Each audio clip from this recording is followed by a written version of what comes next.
രോഗങ്ങളൊക്കെ മാറി ജീവിതത്തിൽ വലിയ സന്തോഷവും സമാധാനവും ഉണ്ടാവാൻ തഹജ്ജുദ് നമസ്കാരത്തിന് ശേഷം 101 തവണ തഹജ്ജുദ് നമസ്കാരത്തിന് ശേഷം 101 പ്രാവശ്യം അള്ളാഹുവിന്റെ ഇസ്മുകളിൽ അതിപ്രധാനപ്പെട്ട ഇസ്മാകുന്ന വളർമ നൽകുന്നവനെ, മഹിമയുള്ളവനെ എന്നർത്ഥം വരുന്ന യാ മജീദു യാ അല്ലാ എന്ന ഇസ്മു 101 വട്ടം ഒരു മനുഷ്യൻ പറഞ്ഞ്, അതോടൊപ്പം തന്നെ 101 വട്ടം വിശാലമാക്കുന്നവനെ എന്നർത്ഥമുള്ള യാ ബാസിത്തു യാ അല്ലാ എന്ന ഇസ്മും, അതോടൊപ്പം തന്നെ 101 പ്രാവശ്യം കരുണയുള്ളവനെ യാ അർഹമർ റഹീമീൻ എന്ന ഇസ്മും. അപ്പോ 3 ഇസ്മുകൾ, അള്ളാഹുവിന്റെ 3 പേരുകൾ.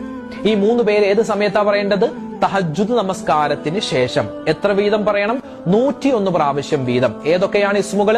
ഒന്ന് യാ മജീദു യാ അല്ലാ, യാ